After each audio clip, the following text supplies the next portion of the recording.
now to W.F.F.L.E Radio. You're listening to the 411 with Shantia B with the latest and greatest interviews with people on campus and in the music industry. So, of course, today we have a great guest, Arnstar. He is a rapper, actor, dancer, songwriter. I mean, he just does it all. So, we're going to get into that. How you feeling?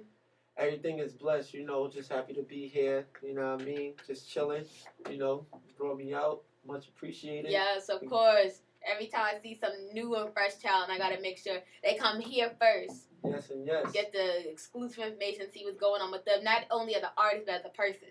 Yes, absolutely. So, gotta make sure. So, for people that don't know Arnstar, your name and just where are you from? Yo, what's going on, y'all? It's your boy Arnstar. That's Arnstar. Brooklyn, Harlem in the building at the same time. You know how we do it, man. New York City, we on the map. Much love to everybody that's been following the path, so let's get it. So, love that introduction. You was ready at all times. So, I know before we started the show, there was an event with rapper Seti J, a former guest on the 411 with Shantia B, and he was here, and he did a performance at La Poisson Rouge in Soho. And that's why I met you first, because you were performing there as well. Yes. So how was that for you, doing that whole performance and event? Man, shouts out to Seti J. That was an amazing experience altogether, even how it came together. I'm actually doing a show tonight in Queens, and I did the same show where I met Seti J the performance before. And pretty much him and his manager was watching, and I guess they was looking for talent for the show, and they was like, we need somebody that fits the criteria. Right. And I was just honored for them to say, out of all people, you was the one. You know what I mean? Right. And I went second to last, so it was so many people that could have been considered. Exactly. There were like a whole, for those of you that didn't go, it was an event basically for new and up-and-coming rappers, dancers, artists, singers, basically to come in, to bring in new talent and perform. The lineup was insane. The crazy amount of talent. I think there was around like 10 to 12 acts, I would say. Maybe more, maybe less. But it was definitely over 10 for sure. And everyone brought something new and fresh to the table. Yeah. Because as soon as you came on stage, you're like, okay, cool. You got the hairstyle going on. You got the outfit. Okay, let's see what he has going on. And I feel like you're bringing something new that people need to hear. Yeah. I'm just a reintroduction to hip-hop, basically. Where it has been going, it's not what people want to hear anymore. You know what I mean? Right. But at the same time, it's giving the power to the independent artists as well. So there's pros and cons to, corporate hip-hop structure at this moment, or what they would consider corporate hip-hop structure. But it doesn't necessarily line up with the roots of hip-hop and how it started. Yeah. So my thing is, with the hair, with my style, with my beliefs, and what I even speak about in my music pertains back to the original essence of how hip-hop even started in the first place. Exactly. For those of you that obviously you guys can't see, but his hair is ridiculous, but in a great ridiculous. He has the Kid and Play, but his own style Kid and Play hairstyle going on, but it's new, and it's new for hip-hop and new for Arnstar. So for Arnstar, your name is spelled Arnstar. Yeah. What does Arnstar mean? Well, Arn, in the first syllable, it's Hebrew. And it means mountain of exalt. And I think in an urban dictionary, it means eagle and ruler. So when you attach star behind that, it's either eagle star, ruling star, or mountain of exalt, it would be exalted star. So it would be like star of stars, or king of stars. Or some would even call it like another name for God. Like, so many different names. I'm not calling myself God. God, no, we're not pulling no Kanye's over here. Yeah, but I am a God. Exactly, like beep. Not to get too religious, but in the Bible, Jesus did state that it was written in the law of the book that we all are gods. Right. So I don't think that he was actually off. I just feel like how people took it may have been like they probably took it like, oh, he was saying that he was God, but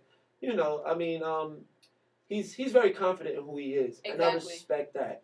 But do you think it's a little bit overboard sometimes the way it goes, or? I think he's so misunderstood that by the time he gets to his boiling point, it's like, okay, I'm already misunderstood, so I have nothing to lose. Right. So. I was listening to an interview a couple months back, and something he said really sparked my mind, and he said, if people are mad at me for telling the truth, what are you being told the rest of the time?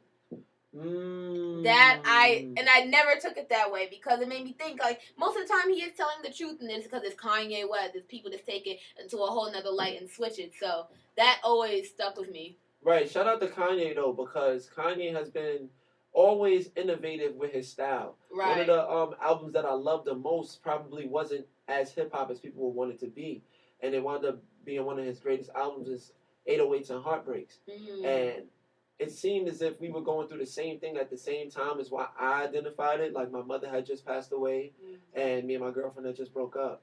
So it was a lot. It was a lot of alignment. So like, he was singing my story at that time. So you really connected. And it was good music altogether. You know, shout out to good music. Right. Great pun. You know? Basically. So going into hip hop, what song made you fall in love with hip hop? What song? You know what? It's funny because I don't think it was one in particular song that made me go, okay, this is hip hop that I love. I'm gonna tell you a funny story. I was actually in the 9th grade. I was a freshman in high school, and my art teacher decided to give us a documentary that we watched in class called Style Wars, and it was about graffiti. Oh, okay. And it covered just about every aspect of hip hop in short segments. And long behold, who do I see on the screen? I saw my own father. Yeah, wow. Part of Rocksteady crew. If anybody knows their history, Rocksteady crew is one of the most that's like that's legendary. Biggest legendary b-boy crews ever. Right. And he was in the original version, like the first bunch. You know, his name was Kippy D. Some people call him Rashawn. And me seeing him was like, yo, like, okay, everything that my family told me, I didn't know that this was not only family history, but this is hip hop history. Exactly. So now, in essence, hip hop is my family, you know, and him being hip hop royalty, I'm just, you know, the fruits of that labor. You know, that just like gave you like the stepping stone to push even harder. Right, and that's why I hold the hip hop essence close to my heart, because it identifies directly with my family. For him to be a pioneer of what we call hip hop and what the world love right now, it's like, whoa, that's major. Big. Yeah. Yeah. That's huge. So you would say, like, for influence of hip hop, like, he was it. He was the direct influence. You know, the music, when it came to the music, I would say it was the LL Cool J's. No particular song. It was the Biggies, the Tupacs. Also, it was the Run DMCs. It was the DJ Premiers. You know, the beat structure, the beat sounding. Right. Like, just the more I dove into what this thing we call hip hop, is why I loved it even more. Like, you know, even a little bit more up to date. The Cassidys, you know, that's like last decade. Yeah. Swiss Beats, his beat structure. He the Timbaland. You know, Timbaland, and even now, like Kanye, Drake. You know, Kendrick, I'm getting more into him. Yeah, I heard him and J. Cole, I think they're doing a joint album. Oh, for real? Yeah, I just heard that last night. They're about to do it. That's about to be huge. Everyone's like, oh, Drake. I'm like, that's about to shut it down. Kendrick, J. Cole, I need a feature. Right? Throw that in there. Because that Powerhouse, J. Cole performed.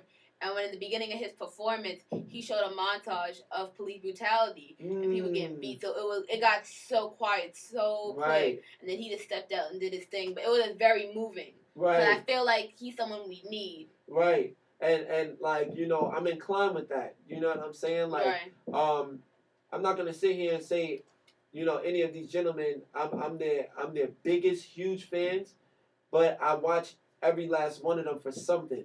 Mm-hmm. And for J. Cole, it's always like the political approach. Right. Not more so politics within itself, but more so, hey, look, we always having fun, but I'm going to take my time out to use my voice for something that matters and for something that needs to have light on it. So I respect him for that. I respect Kendrick for that as well. Exactly. So what age did you really get into the music? I would say 5. Here's another funny story. I actually started out as a singer first. Really? Yes. Wow. My mom was a singer. She could sing, man. She could sing you to sleep and then back on your feet. You know, while you're still sleeping. You know? So my mom's, she would sing a lot of Anita Baker, Gladys Knight, a lot of old school hits. And then she loved her currents at the time, which was Mary J. Blige.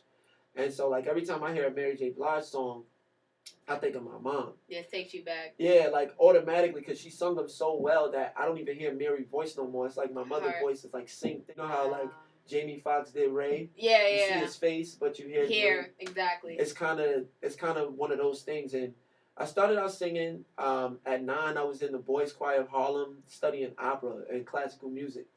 And by the age of 12 is when I actually started writing poetry. Mm-hmm. And then by 13, everybody would be rapping. So naturally, I would do what my friends was doing and got into rapping. But that's like, music has always been there. So it's always been like the main family source first. Right. And then it went to it. So you have brothers and sisters, or it's just you as the only child? Well, I'm comprised of about a mix and match of about 8 brothers, like all of us together. Gotcha. We from the hood, so everybody ain't got the same mother, the same father. But it's 8 of us all together. Wow. So, and my oldest brother, he sings. My second oldest brother, he's very comical, but he has a music, but I guess he's shied away from it. Oh, okay. My sister, she's been very successful in music, hip hop, singing, acting, things of that nature. And myself, that is what I've been followed up with. Like, I was the last one of my mother's children. There's 4 of us from my mom. Oh, gotcha. So I was the baby of that bunch. So I'm watching all 3. So you watching them and seeing what they doing. And just trying to, keep up and compete and have fun. Exactly. And, we were like, the Jacksons in the living room. Oh, that's what I remember. Do a little dance numbers in the corner. Right. We are back live with the 411 with Shantia B, and you are tuning into WSPR Radio. If you're just checking in, we have rapper, actor, songwriter, Mr. Do-It-All, Arnstar in the building. What's going on? You already know we back in effect. Chilling. Mm-hmm. So we're going to get right back into it. Okay. Your first performance. Mm-hmm. How was it? Oh, how old were you? Where was it at?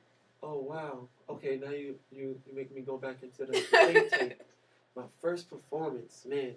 I think I came out the womb performance. I was about to say that. Like, you out there, okay. Came out like... you crying, but you trying to make a beat at the same time? Beatboxing and all that. But, let me see. My first performance. My first performance probably was... Man, was it in my elementary school? It was, but it was with a choir. It was with a choir. I was like in about the third. I had to be in the 2nd or the 3rd grade, and we were singing the song. I forgot how it goes, but it's like, "Get on board, the chillin'."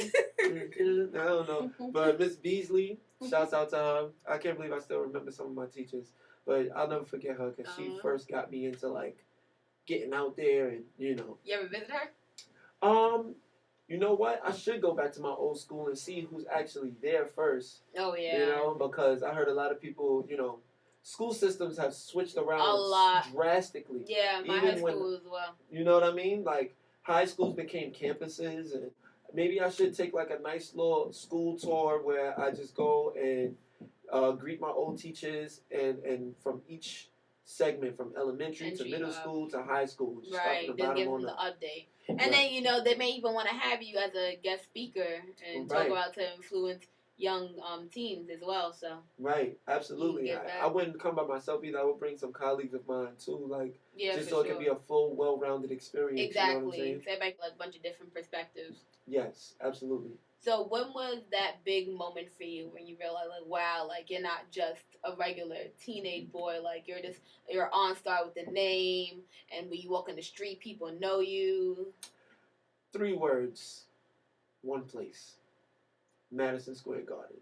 Really? Up close and personal tour, Chris Brown, Bow Wow, Soulja Boy, Lil Mama, a couple other acts that had a big single around that time.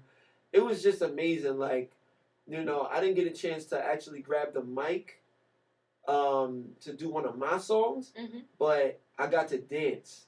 Oh, wow. And I got to do, a dance style in New York City that was really big, that's still on its way out, that we call Light Feet, Litefeet. And for me to be like, what they call a tone wop, to be tone wopping on Madison Square Garden stage was just like, yo, crazy. that was the moment. And then I got on stage and we walked around, you know, forgetting the fact that we was just on stage. And I'm with my brothers and everybody and the team, and then, oh my God, what is it? They both freaking out. Yeah, everybody, he's like, oh snap, we forgot. Oh. So, oh snap. So then after that, it's kind of like, after that, I noticed that one place or another, somebody knows who I am. And they either make it known or they hit me up on whatever social media they got and say, oh, I saw you today. And I'm like, well, why didn't you say hi? Well, I know, right? So you're going to walk past and not say anything to me? And then, oh, well, I thought you were going to curve me or not say.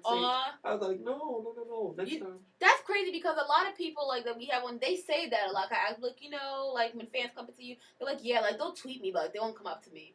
And, like, that's, like, it's so sad. Like, that's such a common trend now that, like, right. they're so scared. But it's bad, too, because it shows that some, like, people in the industry aren't like that. Just be like, okay, back up. But it's like, they're not just buying mixtapes, so right. What are you saying? Right. You know, it's like support and love goes a long way. Right. You know, it's not just, oh, thank you, excuse me. Right, it's pick like, up check, like, right. and call it a day. You know, I always show love wherever I am. Exactly. You know, whatever state of mind I'm in. I will take myself out of having a bad day into having a great day just for the simple fact that you brought me good energy like that.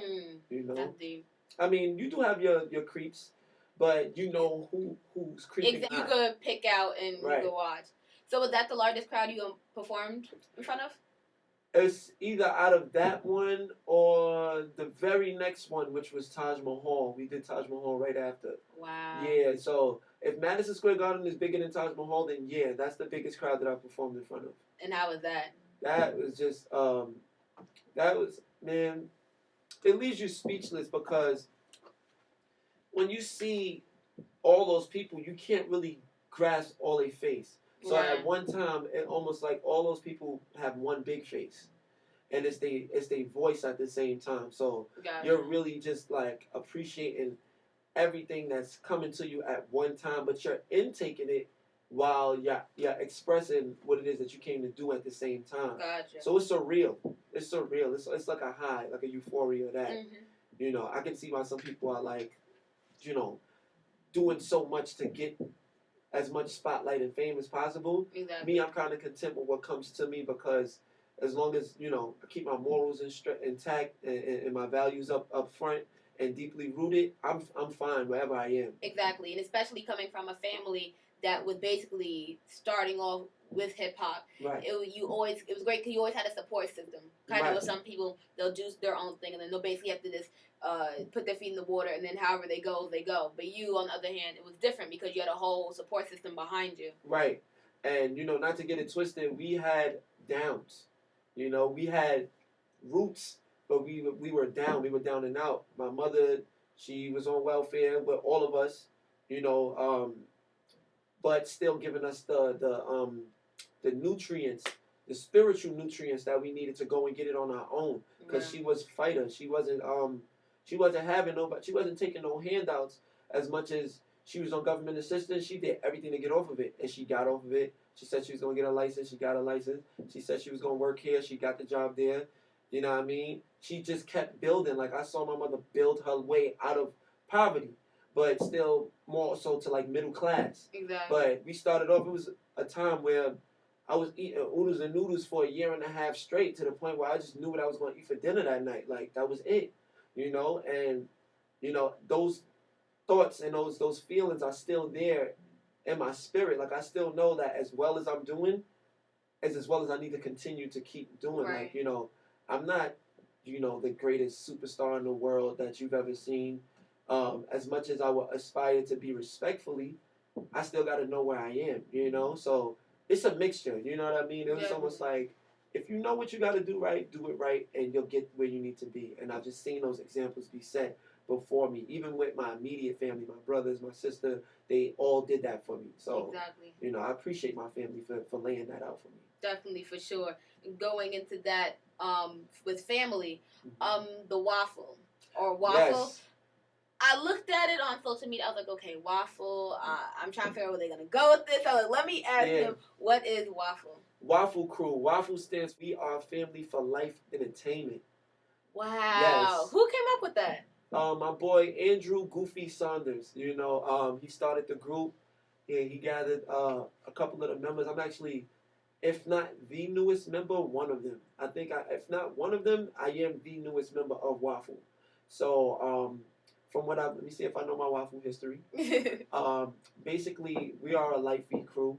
Well, our mission here is to bring light feet to the main stage. And light feet is a type of dance that was based in Harlem or New York, or Yes, it was a dance movement that pretty much comprised of many different dance movements fused into one. So instead of just one dance at a time, we said, hey, we're gonna do all of them at the same time, and we just gonna call it light feet. Coined phrase by the Voice of Harlem. The light feet, the light feet, and after that, that was it. That's what we called it. And so he just grabbed a couple of his street brothers that he know he could rock with, and started building a family. It was a lot of us, and now it's only it's more of a compact number now. It's about 10, but before it was like, about I want to say like 30 members at one time. Wow. And now it's about 10, narrowing it down to, who's there, who's exactly. really there, So now you guys feel like it's a tight team now, like, right? Getting tighter and tighter each day. My spiritual brother, he loves forward progress in the right manner, and that's where we link together. That's where it's like, okay, I'm usually a solo artist. I've dealt with groups, and right. I've been stabbed in the back, and you go through your trials and tribulations, and you just feel exactly. like, I'm cool by myself, but then here comes W.A.F.L.E, and they go, you know what, man, it's all love over here. Do what you do. We're gonna do it together. And after a while, it was like, okay, if I'm be running with y'all, and vice versa, we all W.A.F.L.E, man. We are family. Exactly. So it's more than just having a group and a name.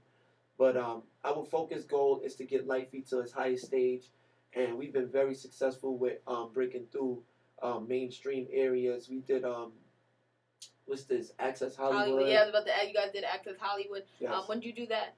We did that. I want to say 2 months ago, maybe about 2 months ago in the summertime. How was that? That was excellent. Like, that look was just big because we had some of our young members, which we call the Syrup Kids, which means Syrup stands for Show Your Real Unknown Potential. You don't get them good money off of these niggas. I would never think of that. You know what I mean? Right. So we're really out here, like, really trying to start a movement. Right, and impact the minds and the spirits of the people, and just motivate everybody to go and do whatever it is that you love. Ours is dance and music, so yours could be art, painting, whatever it is, whatever arts you in, or whatever. Everything has an art to it. Even if you build computers, but if you need good music to it, listen to Light Feet. You can listen to Light Feet tracks. You could just watch us, and everything kind of has its matrix code, as I call it. That once you crack it, it's all within one of the same creation. Exactly. So these kids are amazing. Shouts out to Mark Ski and my boy Kid Break. He's about 5 years old. And I think that was the one that did the backflip at Steady J. Yes. He is so adorable. He was running around. My best friend was like vibing the whole time. He is so cute. Yes. He does his little headstand. We gotta get him over here and do his stuff over here. He's such an old soul, because if he ain't feeling it, he's like, no.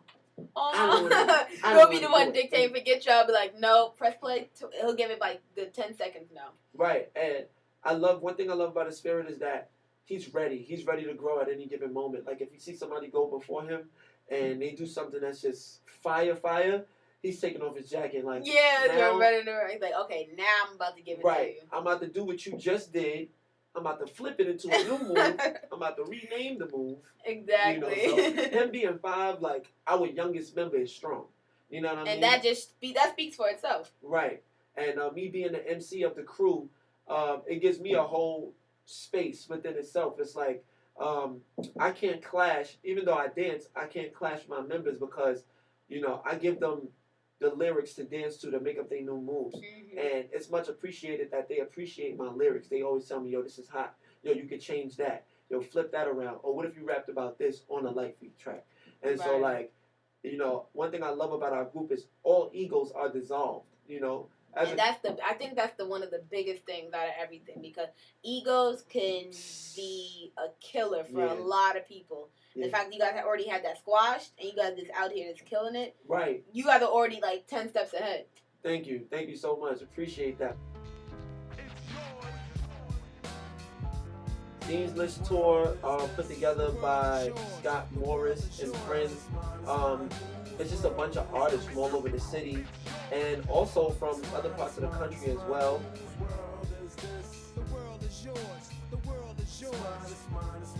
I sip the Dom P, watching Gandhi till I'm charged.